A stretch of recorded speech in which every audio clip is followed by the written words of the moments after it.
اعوذ باللہ من الشیطان الرجیم بسم اللہ الرحمن الرحیم سبح اسم ربک الاعلی الذی خلق فسوی والذی قدر فہدی صدق اللہ العظیم۔ اب جو دو صورتوں کا جوڑا آ رہا ہے، سورۃ الاعلی اور سورۃ الغاشیہ،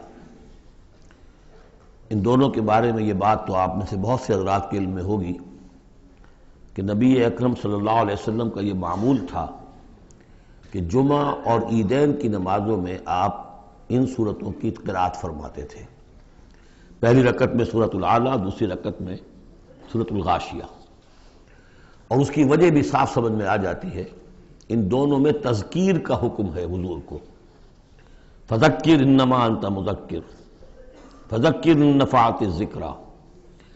تو چونکہ جمعہ اور عیدین میں خطبہ ہے، باقی نمازیں جو ہیں وہ تو صرف قرآن پڑھا جاتا ہے، لیکن یہ کہ جن نمازوں کے ساتھ خطبہ ہے اس میں وہ تذکیر ہے، یاد دہانی ہے، اور اس کے حوالے سے پھر یہ صورتیں جو ہے حضور نے صلی اللہ علیہ وسلم ان نمازوں کے لیے گویا کہ منتخب کی۔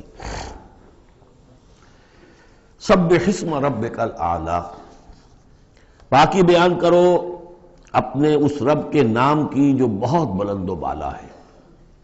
نام کا لفظ یہاں کیوں کہا گیا؟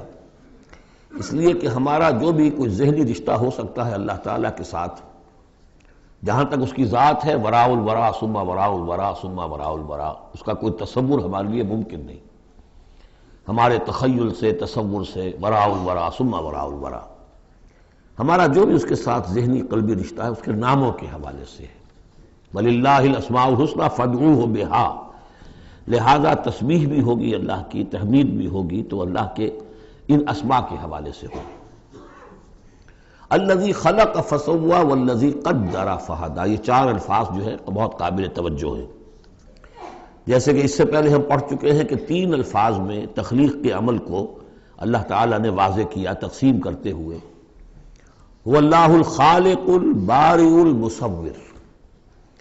ایک شے کا پہلے ایک ذہن میں نقشہ بنتا ہے، پھر اس کا بالفعل اس کو پھر باہر جو ہے اس کا وجود آتا ہے، پھر اس کے فنشنگ ٹچز ہوتے ہیں، پھر تصویر ہے اس کی۔ الخالق الباری المصور، یہ سورہ حشر کے آخر میں جو اسماء کا گلدستہ ہے سب سے بڑا قرآن حکیم میں، اس میں آخر میں یہی تین ہیں۔ یہاں چار الفاظ ہیں، خلق فسوا۔ اس کو ہم یوں سمجھ سکتے ہیں کہ ایک ہے کسی چیز کا جو اصل حیولہ ہے وہ تیار کر دیا جائے، جس کی سادہ ترین مثال یہ ہے کہ بلڈنگ ہے، اس کا سٹرکچر کھڑا ہو گیا، اب اس کے بعد تسویہ ہے، اس کی چھان پھٹک کر کے اور اس کے سنوارنا ہے، اس کو، اس کے اندر ڈیکوریشن ہے، اس کے اندر مختلف جو ہے خوبصورتی کی چیزیں پیدا کرنی ہیں، یہ تسویہ ہے۔ تو تخلیق ڈھانچہ کھڑا ہو جانا، اور تسویہ پھر اس کے اندر تمام چیزوں کو بہتر سے بہتر انداز میں فنشنگ ٹچز دینا۔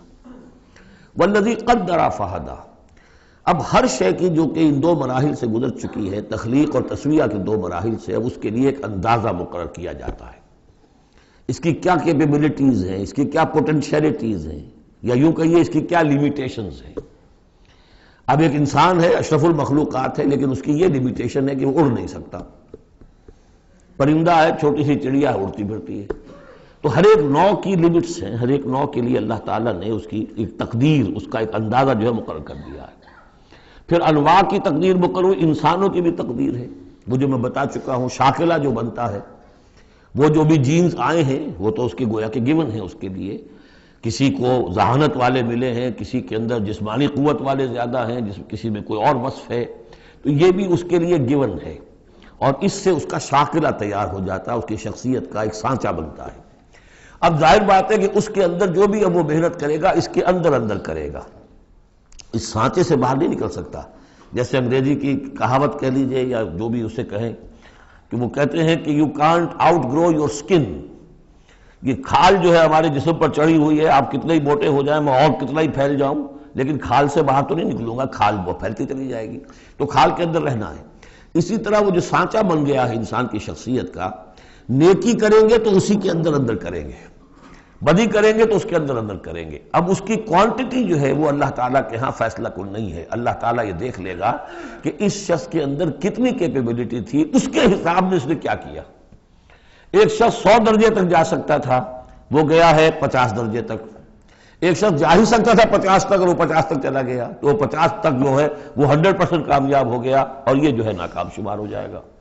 تو یہی بات جو ہے میں نے وضاحت پہلے بھی کر دی تھی کہ لا یکلف اللہ نفسا الا وسعها، کسی بھی جان کو اللہ تعالیٰ مکلف نہیں ٹھہرائے گا، رسپانسبل نہیں ٹھہرائے گا مگر اس کی وسعت کے مطابق۔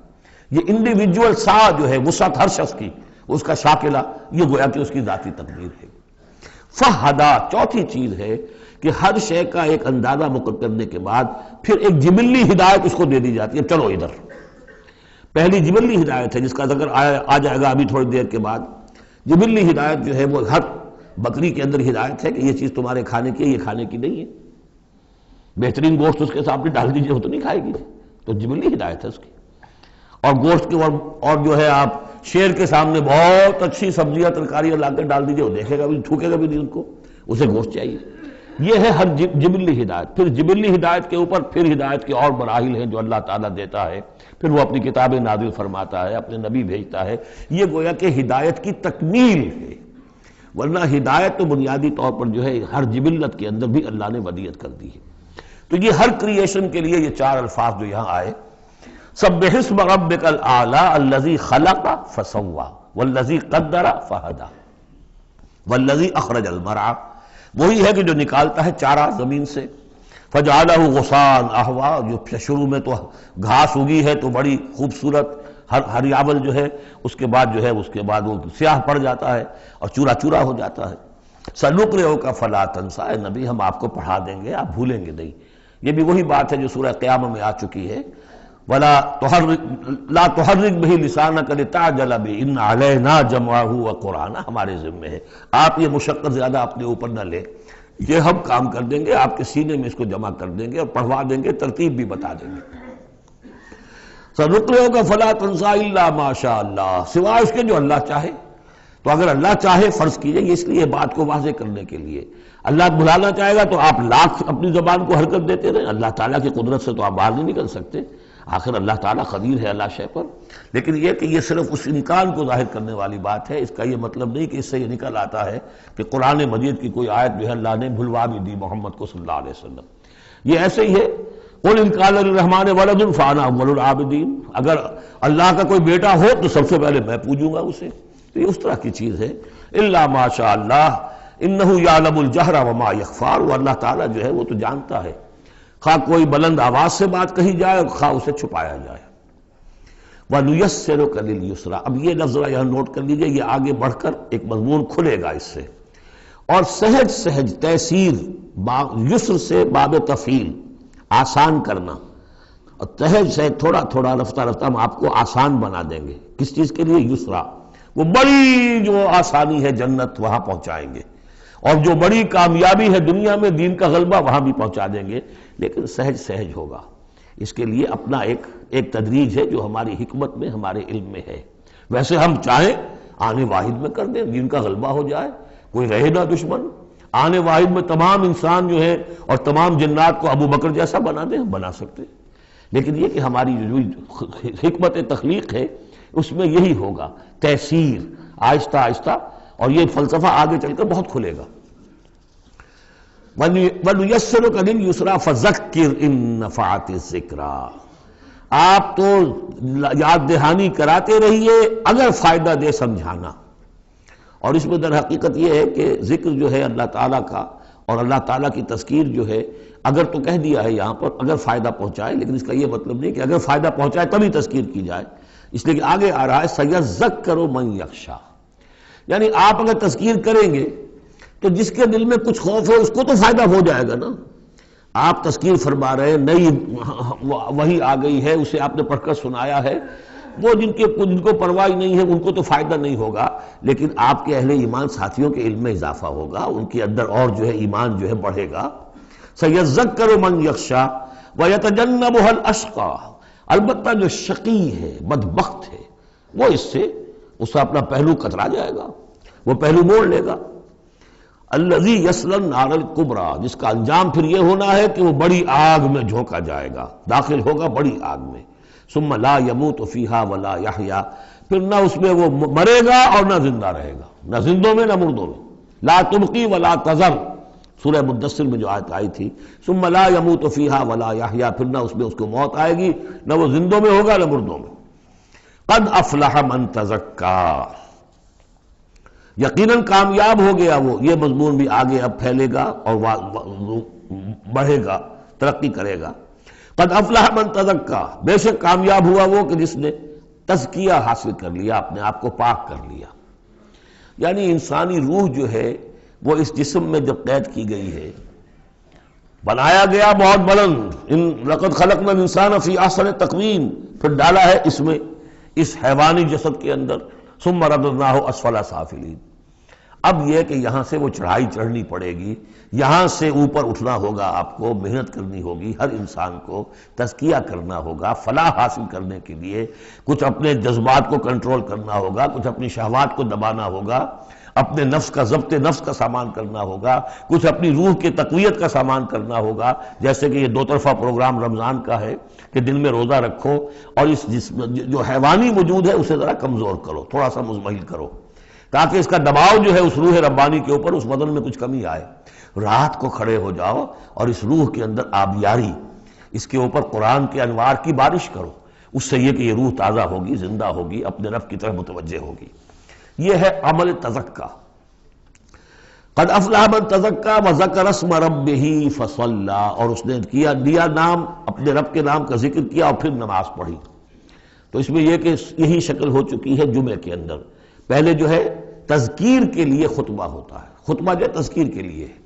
چنانچہ جو حدیث ہے مسلم شریف میں، حضور کا معمول کیا تھا جمعے کے لیے، وہ جب ہم سورہ جمعہ پڑھ رہے تھے یہ باتیں اس وقت بیان کرنے کی تھی، لیکن یہ کہ وہ ہر روز کا جو ایک نصاب ہم بنا لیتے ہیں، وہ بڑی بڑی اہم چیزیں بھی بعض اوقات رہ جاتی ہیں۔ حضور کا معمول کیا تھا؟ کان للنبی صلی اللہ علیہ وسلم خطبتان یجلس بینہما یقرأ آیات القرآن ویذکر الناس۔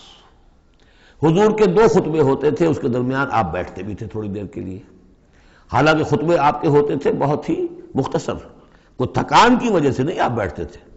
میرے نزدیک یہ کہ جو 2 رکعتیں ہیں ظہر کی، اس کے قائم مقام ہے یہ 2 خطبے۔ ظہر کی 4 رکعتیں ہیں فرض، اور جمعے کی رہ گئی 2، تو 2 رکعتوں کے قائم مقام یہ 2 خطبے ہیں۔ اس کو ظاہر کرنے کے لیے حضور وقفہ ڈال کر اور ان کو 2 خطبے بناتے تھے۔ لیکن اس خطبے میں کرتے کیا تھے؟ یقرأ آیات من القرآن، قرآن مجید کی آیات پڑھ کے سناتے تھے، ویذکر الناس، لوگوں کو یاد دہانی کراتے تھے۔ اور اس میں معاملہ کیا تھا؟ از دل خیزت بر دل ریزت، زبان کا حجاب تھا ہی نہیں، حضور کی زبان عربی اور جو سننے والے بیٹھے ان کی زبان عربی، تو لمبے چوڑی بات کی ضرورت بھی نہیں تھی، ہمیں تو معنی بتانے پڑتے ہیں، اس کا مفہوم بتانا پڑتا ہے، تب ترجمہ کرنا پڑے گا، کوئی نحوی اشکال ہو بتانا ہوگا، انہیں کوئی ضرورت نہیں تھی، مختصر ترین خطبہ ہوتا تھا، اور اس میں تذکیر، یاد دہانی۔ اور اسی میں آتا ہے اصل میں وہ حدیث جو آتی ہے کہ وہ جو میں آپ کو بتا رہا تھا کہ وہاں اللہ تعالیٰ، اللہ کے نبی نے بتایا ہے کہ جو پہلی گھڑی میں، اگرچہ اس میں اختلاف ہے کہ اس سے مراد کیا ہے، ایک رائے تو یہ ہے کہ اشراق کے وقت جو لوگ پہنچ گئے مسجد میں، گویا کہ وہ پہلی ساعت میں مسجد میں آ گئے جمعے کے روز، ان کو اتنا ثواب ملے گا جتنا کہ ایک اونٹ کی قربانی سے ہوتا ہے۔ جو دوسری ساعت میں آئیں گے انہیں اتنا ثواب ملے گا جتنا گائے کی قربانی کا، تیسری ساعت میں آئیں گے ان کو اتنا ثواب ملے گا جتنا ایک بکری یا میڑھا جو ہے اللہ کی راہ میں قربان کیا، چوتھی ساعت میں آئیں گے ان کے لیے ایسا ہے کہ ایک جو مرغی ہے وہ اللہ کی راہ میں صدقہ کر دی، اور جو 5ویں میں آئیں گے وہ ایسے جیسے کہ ایک انڈا اللہ کی راہ میں خیرات کر دیا۔ اس کے بعد جو آتا ہے تو جو فرشتے بیٹھے ہوتے ہیں مسجدوں کے دروازوں پر اور ان کے رجسٹر ہوتے ہیں، ان میں حاضری کا اندراج کرتے ہیں وہ۔ اس کے بعد جب امام کا خطاب شروع ہو جاتا ہے، لیکن وہاں خطبہ ہوتا تھا، خطاب نہیں، ہمارے ہاں تو پھر 2 چیزیں ہو گئی، ایک اردو کی تقریر پھر ایک خطبہ۔ جب امام کا خطبہ شروع ہو جاتا ہے تو اس کے بعد فرشتے اپنے رجسٹر بند کرتے ہیں، یستمعون الذکر، وہ بھی اس ذکر کو سننے میں مصروف ہو جاتے ہیں، یعنی اب جو آنے والے ہیں ان کا اندراج نہیں ہوتا۔ اب اس میں جو تعویل کی علماء نے، اور علماء میں سے شاہ ولی اللہ دہلوی کی بھی تعویل ہے یہ کہ ایک تو یہ کہ اس سے مراد یہ ہماری ساعتیں نہیں ہیں بلکہ کچھ خفی ساعتیں ہیں، یہ اگرچہ مجھے اختلاف ہے ان کی رائے سے۔ البتہ دوسری بات انہوں نے جو کہی ہے کہ اس میں جو اندراج نہیں ہوتا وہ اس معنی میں کہ فضیلت اب نہیں رہی، فضیلت گئی، فرض کی ادائیگی تو ہو جائے گی، چاہے خطبے کے دوران بھی آپ پہنچ گئے ہیں، تب بھی جمعے کی فرض کی ادائیگی تو ہو جائے گی، لیکن فضیلت کا معاملہ دفتر فضیلت ہے جو فرشتے بند کرتے ہیں، اب آپ کا اندراج نہیں ہوگا جب امام نے خطبہ شروع کر دیا۔ تو وہ ہے کہ ذکر اسم ربہ، پہلے خطبے میں اللہ کا نام لیا، ذکر کیا، پھر نماز پڑھی۔ یہ ترتیب گویا کہ جمعے کے اندر ہو رہی ہے۔ بل تؤثرون الحیات الدنیا، تمہارا اصل مرض کیا ہے؟ تم دنیا کی زندگی کو ترجیح دیتے ہو۔ اللہ اللہ خیر صلی اللہ، میں نے یہی کہا تھا نا کہ بما قدم واخر، کسے آگے رکھا کسے پیچھے رکھا، سارا فیصلہ تو اس میں ہے۔ مقدم آخرت ہے اور دین ہے یا دنیا ہے؟ یا تو آپ نے مقدم بنا دیا آخرت کو تو جتنی دنیا مل جائے اللہ کا فضل ہے، اللہ کی طرف سے دین ہے، بونس ہے، لیکن اگر آپ نے مقدم بنا لیا دنیا کو تو پھر آپ گئے۔ بس یہ ہے سارا کانٹے کی بات جو ہے۔ تو اس حوالے سے بل تؤثرون الحیات الدنیا کلا بل تحبون العاجلہ وتذرون الآخرہ، تمہارا اصل مرض یہ ہے، تم اس عاجلہ سے محبت کرتے ہو، اس کا نفع بھی نقد نقصان بھی نقد، تکلیف بھی فوراً محسوس ہو گئی اور راحت بھی فوراً محسوس ہو گئی، اور آخرت کا نفع نقصان بھی قرض ہے، ادھار ہے، اس کی تکلیف اس وقت محسوس نہیں ہو رہی۔ انگارے بھر رہے ہیں اپنے پیٹ کے اندر، لیکن وہ انگارے اس وقت پیٹ کو جلا نہیں رہے ہیں، وہ انگارے ظاہر ہو جائیں گے قیامت کے اندر، وہ جلائیں گے اس وقت، لیکن انگارے بھر اس وقت رہے ہو۔ جو فرمایا کہ جو یتیموں کا مال ہڑپ کرتے ہیں ناحق طور پر، یا اولئک ما یاکلون فی بطونہم الا النار، وہ آگ بھر رہے ہیں اپنے پیٹوں کے اندر، لیکن اس وقت وہ آگ ٹھنڈی ہے، شوگر کوٹڈ ہے، اوپر اس کے انسولیشن ہے، وہ آپ کے معدے کو جلاتی نہیں جا کر، لیکن وہی ہے تو آگ۔ بہرحال تم ترجیح دیتے ہو دنیا کو، والآخرۃ خیر وابقیٰ، جبکہ آخرت بہتر بھی ہے اور باقی رہنے والی ہے۔ ان ھذا لفی الصحف الاولی، یہی بات تھی پرانے صحیفوں میں۔ اصل میں یوں سمجھیے کہ جو کانٹے کی بات ہے وہ یہ ہے، جو اصل شے ہے ہدایت اور ضلالت کی جو بات ہے، راز وہ یہ ہے، کس کو مقدم کس کو مؤخر، دنیا یا آخرت۔ صحف ابراہیم و موسیٰ، صحف اولی یعنی ابراہیم کے صحیفے اور موسیٰ کے صحیفے، ان کا ذکر پہلے بھی آیا ہے۔ تو موسیٰ کے صحیفے ہمیں معلوم ہے، ابراہیم کے نہیں۔ جیسا کہ میں نے عرض کیا، میری ایک رائے ہے کہ جو ہندوؤں کے ہے اپنشد، وہ میرے نزدیک صحف ابراہیمی کی بگڑی ہوئی بدلی ہوئی شکلیں۔ سورۃ الغاشیہ، بسم اللہ الرحمن الرحیم، هل اتاک حدیث الغاشیہ، کیا پہنچ چکی ہے تمہارے پاس اس ڈھانپ لینے والے کی خبر؟ وہ جب آئے گی قیامت ڈھانپ لے گی۔ وجوہ یومئذ خاشعہ، یہ مضمون دیکھیے سورہ قیامہ میں بھی آیا تھا، وجوہ یومئذ ناظرۃ الی ربہا ناظرہ ووجوہ یومئذ باسرۃ تظن ان یفعل بہا فاقرہ۔ پھر سورہ عبس میں آ چکا ہے، وجوہ یومئذ مسفرۃ ضاحکۃ مستبشرہ ووجوہ یومئذ علیہا غبرۃ ترہقہا قطرہ۔ یہاں دیکھیے وجوہ یومئذ خاشعات، بہت سے چہرے اس دن ہوں گے ذلیل ہوئے ہوئے، دبے ہوئے، جھکے ہوئے، عاملۃ ناصبہ، ایسے کہ جیسے بڑی کوئی مشقت جھیلی ہے، اس کا تکان کے اثرات ہے، ایگزاسٹڈ ہے۔ تصلیٰ نارا حامیہ، وہ داخل ہوں گے ایک تپتی ہوئی آگ میں، دہتی ہوئی آگ میں۔ تسقیٰ من عین آنیہ، انہیں پلایا جائے گا وہ پانی کے جو کھولتا ہوا ہوگا، ایک ایسا چشمہ جس کا پانی کھولتا ہوا ہوگا۔ لیس لہم طعام الا من ضریع، نہیں ہوگا ان کے لیے کھانے کے لیے غذا مگر جھاڑ کانٹوں والا، کانٹوں والی جھاڑیاں، یا وہ زقوم جس کا ذکر پہلے ہو چکا ہے۔ لا یسمن ولا یغنی من جوع، نہ تو وہ موٹا کرے اور نہ وہ بھوک ہی کو مٹائے۔ یعنی یہ کہ کھانے کے دو ہی فائدے ہوتے ہیں، آپ کے جسم کو تقویت حاصل ہو، یا یہ کہ کم سے کم بھوک کا احساس تو ختم ہو جائے، ان دونوں میں سے کوئی شے نہیں ہوگی۔ اب اس کے برعکس وجوہ یومئذ ناعمہ، بہت سے چہرے ہوں گے اس روز تر و تازہ، جیسے کہ ناز و نام میں پلے ہوئے لوگ ہوتے ہیں ان کے چہرے۔ لسعیہا راضیہ، وہ اپنی سعی اور جو بھی انہوں نے دنیا میں محنت کی تھی اور اس کے جو بھی انہوں نے مشقت کی تھی، سار و قربانی کا معاملہ کیا تھا، اس کا جو نتیجہ ان کے سامنے آئے گا اس سے راضی ہوں گے۔ لسعیہا، یہ انہی کی کوشش تھی، محنت تھی، لیکن آج اللہ نے قبول فرما لی۔ اولئک کان سعیہم مشکورا، وہ لوگ ہوں گے کہ جن کی سعی جو ہے اللہ تعالیٰ کے یہاں مقبول ہو جائے گی تو وہ راضی ہوں گے۔ فی جنت عالیہ، ایک باغ میں جو بہت بلند ہوگا، اونچا۔ لا تسمع فیہا لاغیہ، اس میں وہ کوئی لغو بات بھی نہیں سنیں گے. کوئی لغو بات سننے سے بھی انسان کو کوفت ہوتی ہے، تو اور تو کوئی بات کیا جھوٹ سننا یا کوئی الزام، یہ تو اس کا سوال نہیں. لغو بات بھی نہیں سنیں گے. فیہا عین جاریہ، اس میں ایک چشمہ ہے جاری، چلتا ہوا بہتا ہوا. فیہا سرر مرفوعہ، اس میں اونچے تخت ہیں رفیع. واکواب موضوعہ، اور آب خورے ہیں، کپس ہیں، جام ہیں کہ جو رکھے ہوئے بڑے حساب سے، بڑی عمدگی سے چنے ہوئے. وہ نمارق و مصفوفہ، اور قالین ہیں جو صف کے اندر بچھائے ہوئے ساتھ کے ساتھ لگا کر. وہ ذرابی و مبسوسہ، اور مخمل کے نہالچے ہیں جو ہر جگہ جگہ پھیلے ہوئے ہیں، تھوڑی دیر کے لیے ادھر جا کے بیٹھنا ہے تو وہاں بھی ہے. افلا ينظرون الى الابل كيف خلقت. یہ وہ آیات ہے قرآن کی کہ جس میں جو علامہ اقبال نے کہا ہے کہ آبزرویشن، دیکھو اور پھر نتیجے نکالو. یہ جو کلچر ہے یہ قرآن نے پیدا کیا ہے. توہمات، ایسے ہی بنائے ہوئے عقائد جن کے لیے کوئی سند نہیں، نہ عقل میں ہے اور نہ نقل میں ہے. یا تو وہی ہے، ریویلڈ نالج ہے جو اس میں ہے، عقل میں آئے یا نہ آئے وہ اللہ کی بات ہے، وہ ماننی ہے. لیکن اس کے بعد اس سے ماورا کوئی بات جو خلاف عقل ہے وہ نہیں مانیں گے. وہ پھر ہونی چاہیے ان السمع والبصر والفؤاد کل اولئک کان عنہ مسئولا، پھر اس سے ہے. تو اب دیکھو افلا ينظرون الى الابل كيف خلقت، تو کیا یہ غور نہیں کرتے، دیکھتے نہیں ہیں کہ اونٹوں کو کیسے بنایا گیا ہے، ان کے جسم کی کتنی ہم آہنگی ہے ان کے ماحول کے ساتھ. پورے پورے ہفتے انہیں پانی نہ ملے لیکن وہ چلتے رہیں گے، کھانے کو نہ ملے چلتے رہیں گے. ان کے پاؤں ایسے بنائے کہ دھستے نہیں ہیں ریت کے اندر. کیف خلقت وإلی السماء کیف رفعت، اور آسمان کیسے اس کو بلند کیا گیا ہے. یہ اسٹرانومی والوں کا فیلڈ ہے، وہ سمجھے کیسے ہے یہ. وإلی الجبال کیف نصبت، اور یہ جو پہاڑ ہے یہ کیسے گاڑ دیے گئے، یہ جیولوجی والوں کا فیلڈ ہے، وہ اس پر تحقیق کریں. وإلی الأرض کیف سطحت، اور زمین کو نہیں دیکھتے کیسی بچھا دی گئی ہے. ویسے اس کا ایک خاص وہ سمجھ لیجئے پس منظر بھی ہے کہ کن چیزوں کی طرف. ویسے تو ہر کائنات کی ہر شے اللہ کی نشانی ہے.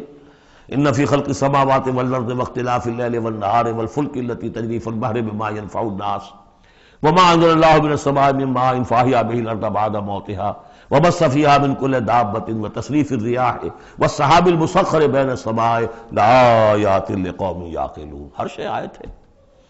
شیخ سعدی کہتے ہیں برگ درختان سبز در نظر ہوشیار، ہر ورق دفترست از معرفت کردگار. یہ جو درخت ہیں ان کے جو پتے ہیں یہ ہرے ہرے پتے، جو دیکھنے والی آنکھ ہے اس کو تو یہ ان میں سے ہر پتا ایک دفتر نظر آتا ہے معرفت کا، اللہ تعالیٰ کی معرفت کا. اور آج ہمیں معلوم ہوا ہے کچھ نہ کچھ. آج سے پہلے لوگوں کو معلوم نہیں تھا کہ ہر پتے میں ایک فیکٹری ہے، فوٹو سنتھسس کی فیکٹری ہے کہ جو یہ سولر انرجی ہے اسے وہ جذب کر رہی ہے اور اس کو جو ہے کنورٹ کر رہی ہے. وہی انرجی ہے جو لکڑی کے اندر سٹور ہو رہی ہے، پھر آپ لکڑی جلا کر نکال لیتے ہیں. یہ آگ کہاں سے آ گئی؟ وہی سولر انرجی، اس کی سورس وہی ہے. اور اس سولر انرجی کو، سورج کی اس حرارت کو جذب کر رہا ہے یہ پتا، اور وہاں وہ عمل جاری. ہر پتا ایک فیکٹری ہے فوٹو سنتھسس کی. تو برگ درختان سبز در نظر ہوشیار، ہر ورق دفترست از معرفت کردگار. لیکن یہاں چار چیزوں کا ذکر جو ہوا ہے یہ ایک خاص پس منظر ہے. آپ کو معلوم ہے کہ ان لوگوں کے جو پہلے مخاطب تھے قرآن کے، ان کی زندگی گزرتی تھی سفروں میں، لیلۃ الشتاء والصیف. اور سارا یہ حجاز کا علاقہ تھا جب یہ چلتے تھے تو چلتے ہوئے کیا چیز ہے؟ اونٹ پر تو سوار ہیں، اوپر آسمان ہے، دانے بائیں پہاڑ ہے، نیچے زمین ہے. یہ چار چیزیں وہ تھی کہ جو ان کے لیے ہر وقت ہر آن ان کی نگاہوں کے سامنے. دیکھتے تو تم ہو لیکن یہ حیوانوں کا سا دیکھنا دیکھ رہے ہو تم. یہ تو اونٹ نے بھی دیکھ لیا کہ اوپر آسمان ہے نیچے زمین ہے اور ادھر پہاڑ ہے ادھر پہاڑ ہے، یہ تو اس نے بھی دیکھ لیا. تم نے کیا دیکھا؟ دم چیز پیامِ شریدی نہ شنیدی در خاک تو یک جلوہ آمیخت نہ دیدی. یہ سانس جو آ رہا ہے یہ پیام ہے، کوئی پیغام ہے اللہ کا. کبھی سنا ہے کہ نہیں سنا؟ اور تمہاری خاک کے اندر ایک جلوہ بھی ہے، جلوہ ربانی، روح ملکوتی بھی ہے. کبھی دیکھا ہے اس کو؟ دیدن دیگر آموز شریدن دیگر آموز. یہ صرف حیوانوں کا سا دیکھنا اور حیوانوں کا سا سننا. اس سے ذرا آگے بڑھو، انسانوں کا سا دیکھنا، انسانوں کا سا سننا سیکھو. تو یہ ہے وہ کہ اب ان کو دیکھو، ان چیزوں کو آبزرو کرو، ان کی حکمتوں کو دیکھو. ان کو انویسٹیگیٹ کرو، اس میں قوانین فطرت جو ہیں، قوانین طبی ہیں، ان کا انکشاف ہوگا. یہ ساری چیزیں تمہارے لیے مسخر کر دی گئی ہیں، تم ان کو ماسٹر کرو، ان کو اپنے استعمال کرو، ایکسپلائٹ کرو. یہ سارا کام تمہارے لیے ہے. تمہیں خلافت دی گئی ہے زمین کی، پوری دنیا تمہارے لیے بنائی گئی ہے. خلق لکم ما فی الارض جمیعا، تمہارے لیے بنائی گئی. لیکن یہ کہ اس میں توہمات ہو جائیں تو پھر ظاہر بات ہے کہ وہ علم کا راستہ رک جائے گا. افلا ينظرون الى الابل كيف خلقت والى السماء كيف رفعت والى الجبال كيف نصبت والى الارض كيف سطحت فذكر انما انت مذکر. تو اے نبی آپ نصیحت کرتے رہیے، تذکیر کرتے رہیے، ان کو بتاتے اور سکھاتے رہیے، یاد دہانی کرتے رہیے. آپ تو بس یاد دہانی کرانے والے ہیں، آپ ان کے اوپر لست علیہم بمسیطر، آپ کو داروغہ نہیں ہے کہ کان پکڑ کر لے آئیں ان کو ہدایت کے راستے پر. یہ آپ کا کام نہیں. الا من تولا وکفر، سوائے اس کے کہ جس نے منہ موڑا اور کفر کیا، فیعذبہ اللہ العذاب الاکبر، پھر اس کو تو اللہ عذاب دے گا، سب سے بڑا عذاب. کیوں سب سے بڑا عذاب؟ رسول کے آنے کے بعد جبکہ حق بالکل عریاں ہو کر سامنے آ جائے، کوئی شک و شبہ باقی نہ رہے، ان کی سیرت کے بارے میں، ان کی شخصیت کے بارے میں کوئی داغ نہیں، کوئی دھبا نہیں، کوئی انگلی اٹھ نہیں سکتی. اور جس طریقے سے آیات ربانیہ انہوں نے پڑھ پڑھ کر سنا دی ہیں، اب بھی اگر کوئی نہیں ہے تو معلوم ہوا کوئی خیر نہیں ان کے اندر. اب یہ شدید ترین عذاب کے مستحق ہیں. انا الینا ایابہم، اے نبی ان سب کو ہماری طرف لوٹ کر آنا ہے. ثم ان علینا حسابہم، پھر ہمارے ذمہ ہم حساب لے لیں گے. آپ اپنا کام کیے جائیے، جو آپ کا فرض ہے آپ ادا کیجئے، باقی یہ ہم پر چھوڑیے. ذرنی والمکذبین، سمجھے، مجھے چھوڑ دیجئے، میں ان سے نمٹ لوں گا. ذرنی والمکذبین اولی النعمہ مہلہم قلیلا. اور دیکھیے کس طرح یعنی سورہ تاریخ جو ختم ہوئی ہے کہ ایک ہی آیت میں مہلہم، آپ کو ان کو ذرا دیجئے، مہلت دیجئے. امہلہم، دونوں صیغوں میں، باب تفعیل بھی اور پھر باب افعال بھی.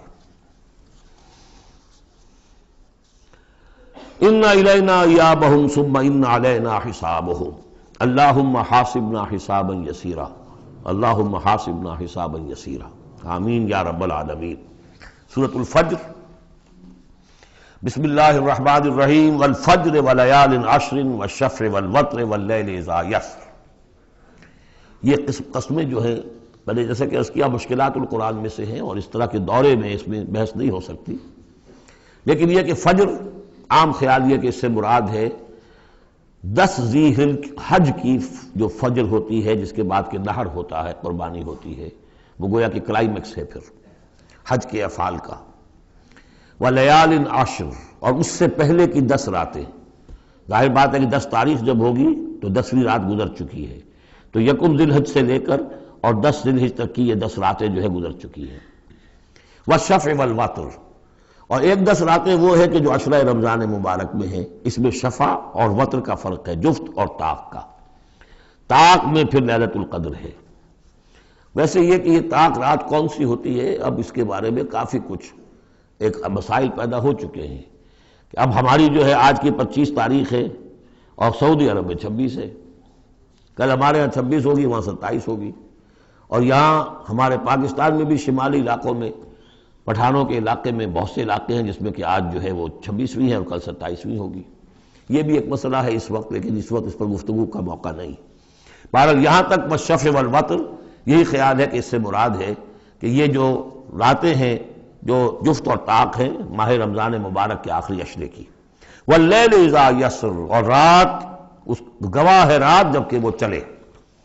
حل فی ذالک قسم لذی حجر، اس میں ہے کوئی دلائل ہے، قسم ہے ان لوگوں کے لیے کہ جو عقل مند ہیں. ان میں جو نشانیاں ہیں ان چیزوں کے اندر جن کو کہ گواہی کے اندر پیش کیا گیا ہے. اب آ رہا ہے مضمون. الم تر کیف فعل ربک بعاد، تم نے دیکھا نہیں کیا کیا تھا آپ کے رب نے عاد کے ساتھ، قوم عاد کے ساتھ کیسے ہلاک کیا تھا.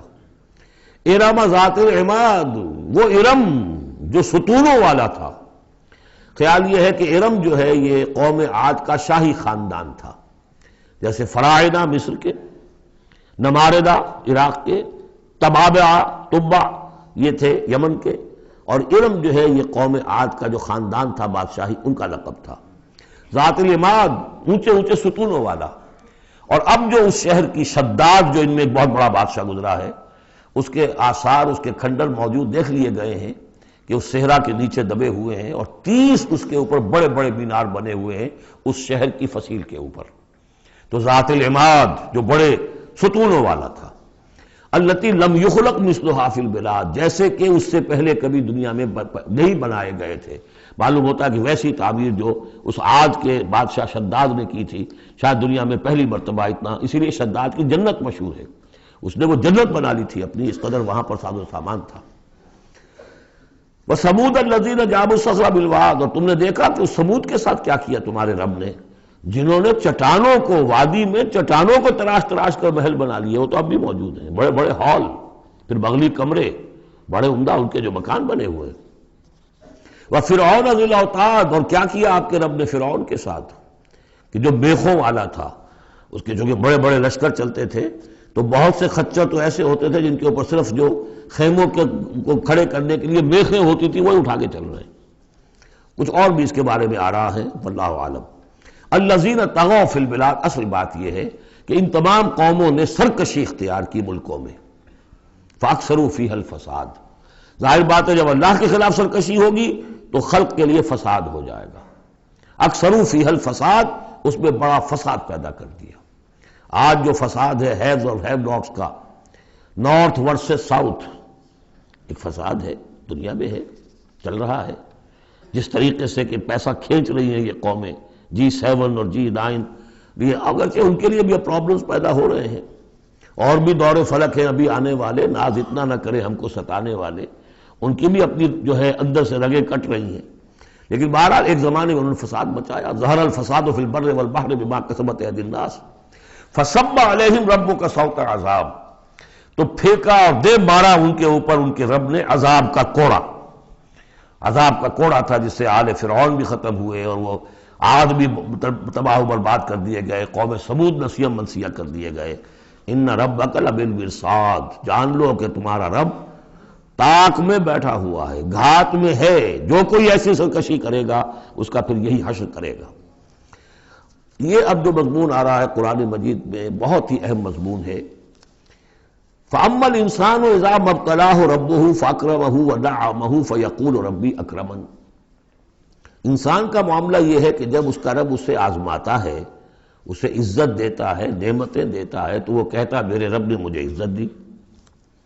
وَأَمَّا إِذَا مَا ابْتَلَاهُ فَقَدَرَ عَلَيْهِ رِزْقَهُ، جب اسے آزماتا ہے اور اس کا رزق جو ہے اس پر تنگ کر دیتا ہے، راشننگ کر دیتا ہے، تھوڑا تھوڑا دیتا ہے، فَيَقُولُ رَبِّي أَهَانَنِ، تو وہ کہتا ہے میرے رب نے مجھے ذلیل کر دیا۔ کلا، ایسا نہیں ہے۔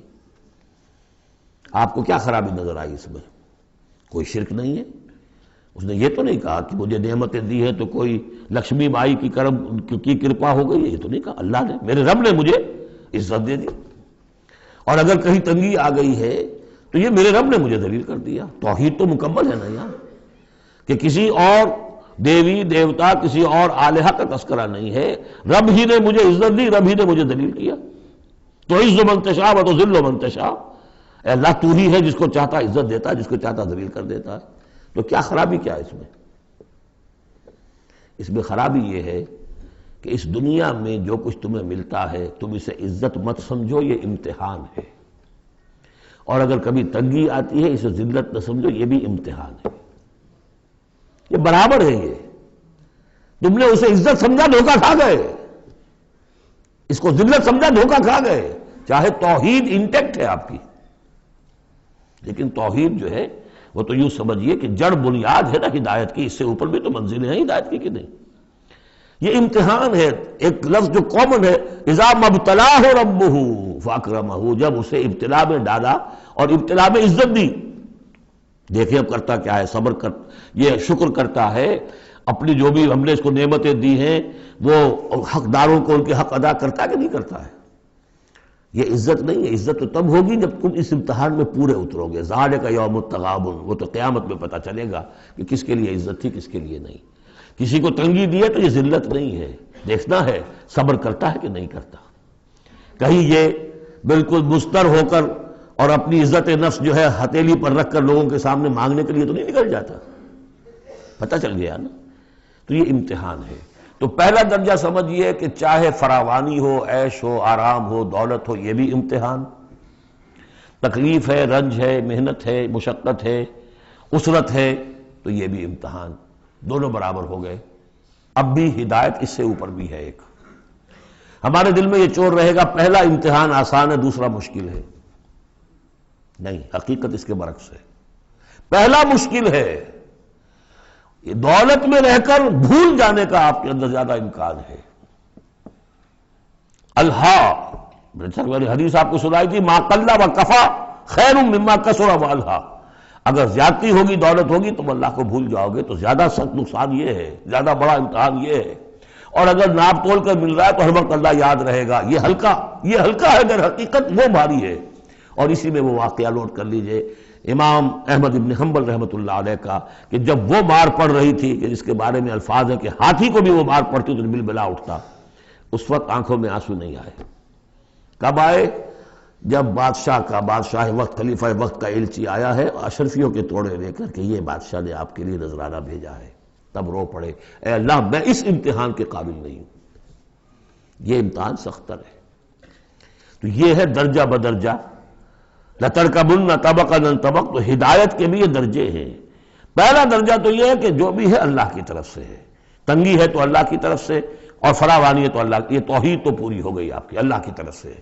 لیکن اس میں اب آگے درجے ہیں کہ یہ امتحان ہے، یہ بھی امتحان، وہ بھی امتحان، اس اعتبار سے دونوں بھی امتحان ہیں، یہ دونوں برابر ہیں۔ اس سے بھی اوپر یہ ہے، وہ امتحان مشکل ہے فراوانی والا، اور یہ امتحان جو ہے یہ آسان ہے۔ فَأَمَّا الْإِنسَانُ إِذَا مَا ابْتَلَاهُ رَبُّهُ فَأَكْرَمَهُ وَنَعَّمَهُ فَيَقُولُ رَبِّي أَكْرَمَنِ وَأَمَّا إِذَا مَا ابْتَلَاهُ فَقَدَرَ عَلَيْهِ رِزْقَهُ فَيَقُولُ رَبِّي أَهَانَنِ كَلَّا۔ لیکن چونکہ تمہاری ذہنیت یہ ہے، لہذا تمہارا طرز عمل کیا ہے؟ بَلْ لَا تُكْرِمُونَ الْيَتِيمَ، تم یتیم کی عزت نہیں کرتے، وَلَا تَحَاضُّونَ عَلَىٰ طَعَامِ الْمِسْكِينِ، تم مسکینوں کو، غریبوں کو کھانا کھلانے پر ایک دوسرے کو اکساتے بھی نہیں ہو، خود تو کیا کھلاؤ گے، اس لیے کسی اور سے اگر کہہ دیں گے تو وہ پلٹ کر کہہ دے گا تم کیوں نہیں کھلا دیتے، لہذا بہتر یہ ہے کہ خاموشی رہو۔ وَلَا تَحَاضُّونَ عَلَىٰ طَعَامِ الْمِسْكِينِ وَتَأْكُلُونَ التُّرَاثَ أَكْلًا لَمًّا، اور تم چاہتے ہو کہ ساری وراثت اور میراث سمیٹ کر تم ہی ہڑپ کر جاؤ۔ اور وہ رواج وہاں پر یہ تھا، ہندوؤں میں تو اب تک بھی شاید ہے، کہ وہ بڑا بیٹا جو ہے بس وہی وارث ہے، باقی کسی کا کوئی حق ہوتا ہی نہیں۔ یہ تو قرآن نے دیا ہے تفصیلی قانون وراثت۔ باقی یہ ہے کہ جس شخص کا ہاتھ پڑ گیا اور جس میں جو بڑا کوئی طاقتور ہے وہ چھوٹے بہن بھائیوں کو کیا دیتا تھا؟ کچھ بھی نہیں۔ تم چاہتے ہو کہ ساری میراث تم جمع کر کے ہڑپ کر لو۔ وَتُحِبُّونَ الْمَالَ حُبًّا جَمًّا، اور مال سے تو تم محبت کرتے ہو ٹوٹ کر، وہ تو گویا کہ کوٹ کوٹ کر بھری ہوئی ہے تمہارے دل میں۔ کلا، یہ دو صورتیں اس اعتبار سے ان کو ذہن میں رکھیے کہ خاص عرب کا جو ایک معاشرہ تھا، اس کا ایک کلچر تھا، اس کی ایک ثقافت تھی، اس کی تصویر ہے جو ان دونوں صورتوں میں آ رہی ہے۔ ایک ان کا اپنا ثقافت کا، ان کا ماحول، غریبوں کو کھانا کھلانا، یہ ان کے ہاں سمجھا جاتا تھا اچھا کام ہے، لیکن یہ کہ جو لوگ دولت کی محبت میں مبتلا ہو گئے وہ کیسے کریں گے اس کو، اور جو بھی وہاں پر ہو رہا تھا زوردار جو بھی ہے طاقت والا سب کو سمیٹ لیتا تھا۔ کلا اذا دکت الارض دکا دکا، اس آیت کے ترجمے دو بھائیوں نے علیحدہ کیے ہیں۔ دو بھائی کون؟ امام الہند شاہ ولی اللہ دہلوی کے فرزندان گرامی رحمت اللہ علیہ و رحمت اللہ علیہما، باپ پر بھی رحمت ہو اللہ کی اور دونوں بیٹوں پر بھی۔ یہ موضع القرآن میں شاہ عبد القادر صاحب نے ترجمہ کیا ہے، جبکہ زمین کو کوٹ کوٹ کر پست کر دیا جائے گا، ہموار کر دیا جائے گا، اذا دکت الارض دکا دکا۔ اور جو ان کے بھائی ہیں شاہ رفیع الدین رحمہ اللہ، وہ کہتے ہیں کہ جبکہ زمین کو ریزہ ریزہ کر دیا جائے گا۔ اب عربی زبان کے اندر یہ سارے احتمالات ہوں گے، میں پہلے ترجمے کو ترجیح دیتا ہوں کہ زمین کو کوٹ کوٹ کر چپٹا کر دیا جائے گا، پھیلا دیا جائے گا۔ وَجَاءَ رَبُّكَ وَالْمَلَكُ صَفًّا صَفًّا، سورہ حاقہ میں آپ نے پڑھا تھا کہ اس روز فَيَوْمَئِذٍ فَإِذَا انشَقَّتِ السَّمَاءُ فَكَانَتْ وَرْدَةً كَالدِّهَانِ، یہ تو ہم نے پڑھا سورہ رحمان میں۔ اور پھر یہ کہ وہاں بڑا بھربھرا سا ہو جائے گا، والملک علی ارجائہا، اس کے کناروں کے اوپر جو ہیں وہ فرشتے ہوں گے، ویحمل عرش ربک یومئذ، یہ عرش ربک فوقہم یومئذ ثمانیہ، اور 8 فرشتے اس روز اللہ کے عرش کو لے کر اتریں گے۔ جاء ربک والملک صفا صفا، اس سے اندازہ ہوتا ہے کہ قصہ زمین برسر زمین ہی طے ہوگا، جو ہم نے کمایا جو گنوایا یہی کمایا یہی گنوایا، کوئی نیکی کمائی تو یہاں اور کوئی بدی کمائی تو یہاں، یہ سارا قصہ زمین زمین ہی پر ہوگا۔ زمین کو پھیلایا جائے گا، مدت کھینچا جائے گا، چپٹا کر دیا جائے گا، کوٹ کوٹ کر پہاڑ چڑھا دیے جائیں گے، وہ ریت روئی کے گالے بن جائیں گے، نہ اس میں کہیں کوئی موڑ ہوگا، نہ اونچائی ہوگی، نہ ڈھلوان ہوگی، سورہ طٰہٰ میں ایک بار سے۔ تو یہ ساری چیزیں کر کے پھر یہیں پر اللہ تعالیٰ کا نزول اجلال ہوگا، اس کی کوئی تجلی ہوگی جس کو لے کر کے خاص طور پر 8 فرشتے جو ہیں وہ نازل ہوں گے۔ وَجَاءَ رَبُّكَ وَالْمَلَكُ صَفًّا، فرشتے ہوں گے صفے باندھے ہوئے۔ وَجِيءَ يَوْمَئِذٍ بِجَهَنَّمَ، اور لے آئی جائے گی اس دن جہنم بھی، اور جیسا کہ میں نے عرض کیا غالباً وہ اسی زمین میں سے نکل آئے گی، یہی جو اندر موجود ہے، جو لاوا نکلتا ہے کبھی، ان تمام جو بھی یہ آتش فشاں پہاڑ ہوتے کہاں سے نکلتا ہے؟ یہ اندر ہے زمین کے، اگر اس کو کوٹ دیا جائے، اس کو کھینچا جائے تو وہی چیز ظاہر ہو جائے گی، سامنے آ جائے گی۔ واللہ عالم۔ یومئذ یتذکر الانسان وانیٰ لہ الذکریٰ، اس دن انسان کو سبق یاد آئے گا، یاد کرے گا، چیتے گا وہ انسان، یہ شاہ صاحب کا لفظ تھا، چیتے گا انسان، یاد آ جائے گا اسے کہ وہ کیا کر کے لایا تھا یہاں پہ، اور اسے پوری نصیحت حاصل ہو جائے گی۔ لیکن اب یہ نصیحت کس کام کی؟ یومئذ یتذکر الانسان وانیٰ لہ الذکریٰ، اب یہ کس لیے؟ اب تو اس کا کوئی فائدہ نہیں۔ وہ تو دنیا میں اگر تم نے دیکھا ہوتا، سوچا ہوتا، حقائق تم پر منکشف ہوتے تو فائدہ تھا، یہاں تو نہیں۔ یقول یا لیتنی قدمت لحیاتی، وہ کہے گا ہائے کاش میں نے اپنی زندگی کے لیے کچھ آگے بھیجا ہوتا۔ یہ لفظ نوٹ کیجئے، حیاتی، میری زندگی تو اصلی یہ ہے، آج معلوم ہوا مجھے، میں تو دنیا کی زندگی کو زندگی سمجھتا رہا، وہ زندگی نہیں تھی، وہ زندگی کی تمہید تھی، وہ ایک امتحانی وقفہ تھا، چھانٹی کرنے کے لیے اللہ تعالیٰ نے تمہاری بڑی طویل زندگی میں، وہ زندگی برطرز اندیشہ سود و زیاں ہے زندگی، ہے کبھی جاں اور کبھی تسلیم جاں ہے زندگی، تو اسے پیمانہ امروز و فردا سے نہ ناپ، جاویداں پہ ہم دواں ہر دم جواں ہے زندگی۔ اس زندگی کا تھوڑا سا حصہ کاٹ لیا موت کا وقفہ ڈال کر، یہ ہے آپ کا ٹیسٹنگ پیریڈ، خلق الموت والحیات لیبلوکم ایکم احسن عملا۔ تو امتحان پاس کرتے ہو اچھے مستقبل کے لیے، اس امتحان کو پاس کرنا تھا اس آخرت کے لیے۔ اب وہ کہے گا یقول یا لیتنی قدمت لحیاتی، کاش کہ میں نے اپنی زندگی کے لیے کچھ آگے بھیجا ہوتا۔ فیومئذ لا یعذب عذابہ احد، تو اس دن وہ عذاب دے گا کہ جیسا عذاب کوئی نہ دے سکے، لا یعذب عذابہ احد، اس کا سا عذاب نہ دے سکے کوئی اور، ولا یوثق وثاقہ احد، اور اس کا سا باندھنا نہ باندھ سکے کوئی اور۔ لیکن اسی وقت کچھ قسمت ہوں گے، کوئی خوش قسمت، جن سے کہا جائے گا یا ایتھا النفس المطمئنہ، اے نفس مطمئنہ۔ کون؟ جو اس زندگی میں، امتحانی زندگی میں مطمئن ہو کر اپنے رب کی بندگی میں لگا رہا، یکسوئی کے ساتھ اس کے دین کے ساتھ چمٹا رہا، مطمئن۔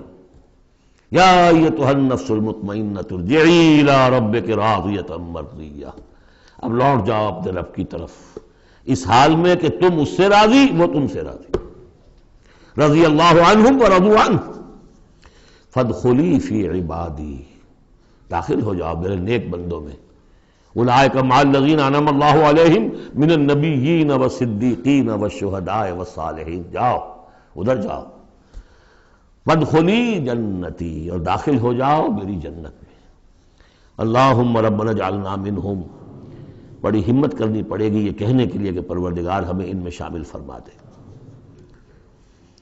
سورۃ البلد، اب یہ اس کا جوڑا ہے، بسم اللہ الرحمن الرحیم، لا اقسم بہذا البلد۔ یہ میں نے نہیں وضاحت کی آپ کے سامنے، یہ لا اقسم کیوں ہے، لا اقسم، لا اقسم بیوم القیامہ، لا اقسم بالنفس اللوامہ، فلا اقسم بالشفق واللیل وما وسق۔ یہ لا جو ہے نافیہ نہیں ہے، یہ لا ہے اس معنی میں تم جو کہہ رہے ہو غلط ہے، میں قسم کھاتا ہوں قیامت کے دن کی۔ اسی طرح تمہارے دماغ میں جو بیٹھا ہوا غلط نہیں، جیسے کہ انگریزی میں نے I swear by the day of judgment, لیکن ہوتا کیا ہے انگریزی میں نے کے بعد کوما لگ جاتا ہے تو آپ کو پتہ چل گیا یہ علیحدہ ہے، لیکن عربی میں یہ کومے وغیرہ ہے نہیں۔ تو لا اقسمو میں نہیں قسم کھاتا، یہ نہیں ہے، نہیں قسم ہے مجھے قیامت کے دن کی، نہیں قسم ہے مجھے اس شہر کی۔ کون سا شہر؟ مکہ مکرمہ۔ کیوں؟ یہ ابھی بات میں واضح ہو جائے گی۔ وَأَنْتَ حِلٌّ بِهَذَا الْبَلَدِ، اور اے نبی آپ حلال کر لیے گئے ہیں اس شہر میں۔ اور کچھ لوگوں نے ترجمہ کیا ہے آپ کے لیے حلال ہو جائے گا یہ شہر، یعنی یہ کہ ایک وقت آئے گا کہ اس شہر میں خونریزی کرنا آپ کے لیے اس کی اجازت ہو جائے گی، حالانکہ یہ جو ہے بلد الحرام ہے۔ گویا کہ فتح مکہ کے دن کچھ نہ کچھ تو وہاں پہ آخر خونریزی ہوئی ہے، بہت کم، منیمم ہوئی تو ہے، لیکن یہ کہ میرے نزدیک وہ مفہوم نہیں، مفہوم پہلا ہے۔ آپ کو حلال کر لیا گیا اس وقت، آپ کی عزت نفس پہ حملے ہو رہے ہیں، آپ کو ستایا جا رہا ہے، آپ کو تکلیفیں دی جا رہی ہیں، آپ جھیل رہے ہیں۔ دیکھیے ایک تو یہ شہر ہے وادی غیر ذی زرع جس میں کچھ پیدا ہی نہیں ہوتا، وہاں کی زندگی ویسے ہی مشقت والی زندگی تھی، اس کے اوپر to add fuel to fire, اے نبی آپ پر اب یہ جو مشقت پڑی ہوئی ہے کہ آپ دعوت حق کے ضمن میں جو مشقتیں جھیل رہے ہیں تو ہم اس کی قسم کھا رہے ہیں۔ لا اقسم بہذا البلد وانت حل بہذا البلد ووالد وما ولد، اور تیسری قسم والد اور اولاد۔ یہ ایک اور مشقت ہے جو انسان پر ہے، اولاد کا پالنا، پروان چڑھانا، پرورش کرنا، کتنا بڑا بوجھ۔ یہ قسمیں کھا کر کیا کہا؟ لقد خلقنا الانسان فی کبد، ہم نے انسان کو محنت و مشقت ہی میں پیدا کیا ہے۔ یہ گویا کہ اس کے ساتھ جوڑ لیجئے، یا ایھا الانسان انک کادح الی ربک کدحا فملاقیہ۔ تو میں نے اس وقت بھی عرض کیا تھا غالب کے جو دو اشعار ہیں، قید حیات و بند غم اصل میں دونوں ایک ہیں، بہت سے پہلے آدمی غم سے نجات پائے کیوں؟ مشقت تو یہاں ہر ایک کے لیے، محنت ہے، مشقت ہے، تکلیف ہے، مسائل ہیں، پریشانیاں ہیں، کوفت ہے، ہر شخص کے لیے۔ بس ذرا سا فرق ہے، کوئی ایئر کنڈیشن کمرے میں بیٹھا ہوا ہے لیکن چین نہیں ہے، ایئر کنڈیشن کمروں کے اندر مخملی گندیلوں پر نیند نہیں آ رہی ہے۔ کوئی شخص ہے کہ جس کو مشقت جو ہے جسمانی ہے، کسی کی مشقت جو ہے وہ نفسیاتی ہے، مشقت ہے۔ لقد خلقنا الانسان فی کبد، یہاں کوئی بھی اس کبد سے، اس مشقت سے مستثنا نہیں ہے۔ قید حیات و بند غم اصل میں دونوں ایک ہیں، موت سے پہلے آدمی غم سے نجات پائے کیوں؟ لیکن وہاں سورہ انشقاق میں اس سے اگلا مرحلہ ہے کہ اب تو گھبرا کے یہ کہتے ہیں کہ مر جائیں گے، مر کے بھی چین نہ پایا تو کدھر جائیں گے، مرنے کے بعد پھر کھڑے ہونا ہے اللہ کے حضور میں جا کر۔ فملاقی یا ایھا الانسان انک کادح الی ربک کدحا فملاقیہ فاما من اوتی کتابہ بیمینہ۔ اب یہ وہاں پر مسئلہ ہو جائے گا۔ تو انسان کے لیے مشقت اور محنت جو ہے یہ اس کا مقدر ہے۔ ووالد وما ولد لقد خلقنا الانسان فی کبد ایحسب ان لن یقدر علیہ احد۔ اس محنت و مشقت میں جو انسان پڑے ہوئے ان کے تمرد کا حال دیکھو، ابو جہل کو دیکھو اکڑا ہوا ہے۔ اگر ان کے لیے دنیا میں آسانیاں ہوتی تو یہ کیا کرتے، کیا ستم ڈھاتے، کیا بغاوتیں کرتے؟ کیا انسان یہ سمجھتا ہے کہ اس کے اوپر کوئی قابو نہیں پائے گا؟ یقول اہلکت مالا لبدا، یہ اب ان کا کلچر ہے، بڑے فخر سے کہتا ہے میں نے تو بڑا ڈھیروں مال جو ہے شیخی مارتا ہے، میں نے ہلاک کر دیا، میں نے کھانے کھلائے، غریبوں کو کھلائے۔ یہ بھی ان کی مسابقت رہتی تھی۔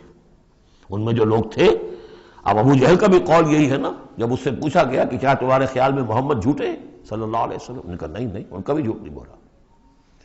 پھر تم کیوں نہیں ان پر ایمان لاتے؟ کہ بھائی بات یہ ہے ہمارا ان کا مقابلہ تھا، بنو ہاشم کا اور ہمارے خاندان کا۔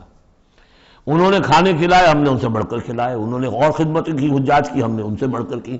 ابھی تک تو ہم کندھے سے کندھا جوڑے چلے آ رہے ہیں، اب اگر ہم ان کی نبوت مان لیں تو ہم تو ہمیشہ کے لیے غلام ہو جائیں گے، یہ صورت مجھے گوارا نہیں۔ Give the devil his due، اس نے بالکل صحیح بات کہہ دی۔ جھوٹا میں نہیں سمجھتا محمد کو صلی اللہ علیہ وسلم۔ کتنا اخلاقی روب تھا حضور کا اس پر، وہ ہم پڑھ لیں گے آگے چل کر جب سورہ علق ہم پڑھیں گے، وہ بعد میں اسی وقت کے لیے موضوع ہے۔ تو وہ شیخی مارتے تھے میں نے اتنا مال ہلاک کر دیا، اتنا خرچ کیا، اتنا غریبوں میں لٹایا۔ اَيَحْسَبُ أَن لَّمْ يَرَهُ أَحَدٌ، کیا اس کا گمان ہے اسے کسی نے دیکھا نہیں ہے؟ اگر تو واقع تم اسے نیکی کی تھی تو جس کے لیے نیکی کی تھی اس نے تو دیکھ لیا ہے، بیان کیوں کر رہا ہے؟ اگر اللہ کو راضی کرنے کے لیے کوئی کیا تھا تو اس کے تو علم ہے۔ أَلَمْ نَجْعَل لَّهُ عَيْنَيْنِ، کیا ہم نے اس کو دو آنکھیں نہیں دی؟ وَلِسَانًا وَشَفَتَيْنِ، اور زبان دی اور دو ہونٹ دیے۔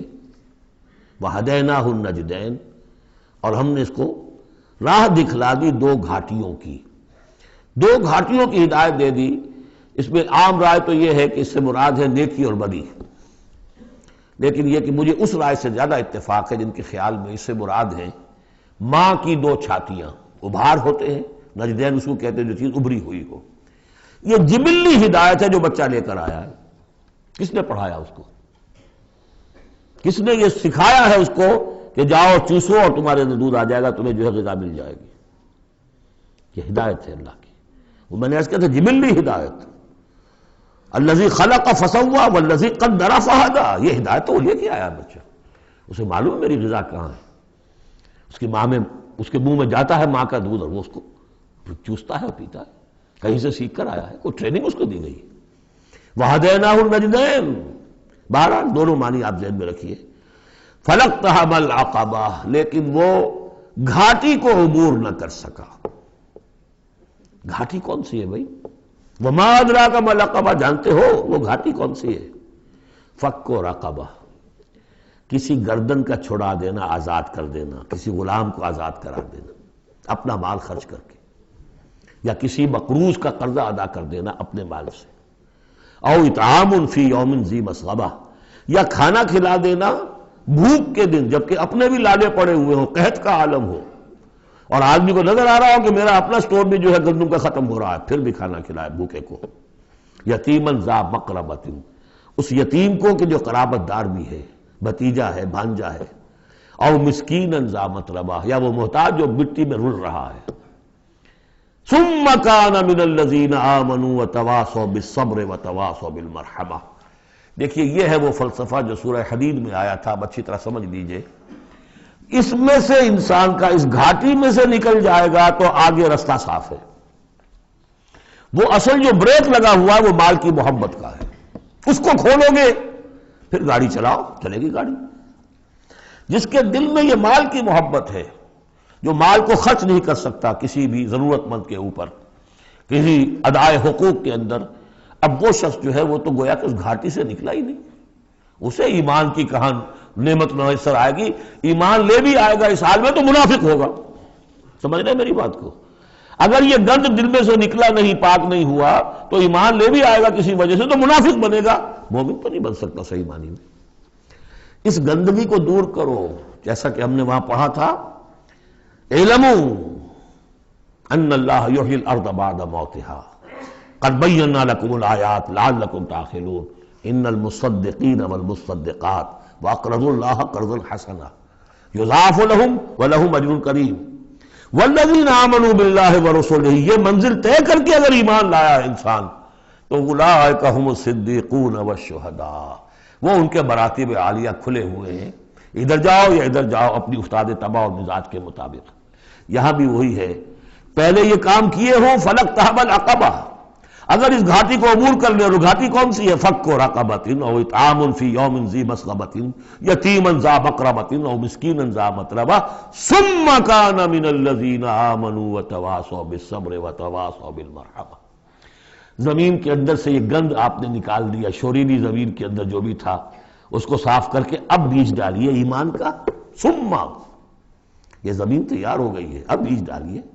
ثم کان من الذین آمنوا، پھر ہوا وہ ان لوگوں میں شامل کہ جو ایمان لائے اور تواصوا بالصبر وتواصوا بالمرحمہ۔ یہ وہ مضمون یہاں آ گیا ہے، والعصر ان الانسان لفی خسر الا الذین آمنوا وعملوا الصالحات وتواصوا بالحق وتواصوا بالصبر۔ اور یہاں پہ ترتیب بدلی ہوئی ہے، وہاں ایمان کے بعد عمل صالح یا عمل صالح کے بعد ایمان ہے۔ وہاں تواسی بالحق کے بعد تواسی بالصبر ہے، یہاں تواسی بالصبر پہلے ہے، تواسی بالمرحمہ بعد میں ہے۔ تو اس میں تقابل سے بہت سے جو حقائق ہیں وہ کھلتے ہیں۔ اب وقت تیزی سے ختم ہو رہا ہے۔ ثم كان من الذين آمنوا وتواصوا بالصبر وتواصوا بالمرحمہ، اگر اس گھاٹی کو عبور کر کے آدمی آئے اور پھر وہ ایمان لانے والوں میں شامل ہو تو پھر اس کا معاملہ اولئک هم الصدیقون والشہداء عند ربهم، اولئک اصحاب المیمنہ، یہ ہوں گے میمنہ والے، داہنے والے۔ وہ داہنے والا ہم پڑھ چکے ہیں سورہ واقعہ میں بھی، فاصحاب الیمین ما اصحاب الیمین واصحاب الشمال ما اصحاب الشمال فالسابقون السابقون کنتم ازواجا ثلاثا، تین گروہوں میں تم تقسیم ہو جاؤ گے۔ پھر یہ بھی ہو سکتا ہے ان کو جو اعمال نامے دیے جائیں گے داہنے ہاتھ میں دیے جائیں گے، ان کو جو اعمال نامے تھمائے جائیں گے وہ بائیں ہاتھ میں تھمائے جائیں گے۔ اولئک اصحاب المیمنہ، ویسے یمن کا لفظ آتا ہے خوش بختی کے لیے، تو یہ خوش بخت لوگ ہیں، یہ کامیاب ہو گئے، یہ رشد اور سعادت کی منزلوں کو پا گئے، یہ فوز اور فلاح تک پہنچ گئے۔ والذین کفروا بآیاتنا، اور جو لوگ ہماری آیات کا انکار کریں گے، ہم اصحاب المشأمہ، وہ ہوں گے کم بختی والے، وہ ہوں گے شومی قسمت، وہ ہم نے جو وہاں پہ پڑھا تھا، یہ مشأمہ جو ہے تو یہ ہوں گے کم بختی والے۔ علیہم نار موصدہ، ان پر آگ بند کر دی جائے گی، یعنی ایک وہ ہے آگ کہ جس کا باہر نکل رہے ہیں، لپٹیں نکل رہی ہیں، ایک یہ کہ بند کر دیا جائے تو ساری حرارت اندر ہی اندر رہے، گویا کہ جسے دم پخت کہتے ہیں آپ، پوری کی پوری جو ہے ان کے اوپر آگ موند لی جائے گی۔ علیہم نار موصدہ، اللہ تعالی ہمیں اس سے بچائے اور ہمیں اللہ تعالی اپنی شان غفاری اور شان رحیمی کی طفیل ہمیں اصحاب جنت میں داخل فرمائے۔ بارک اللہ لی ولکم فی القرآن العظیم۔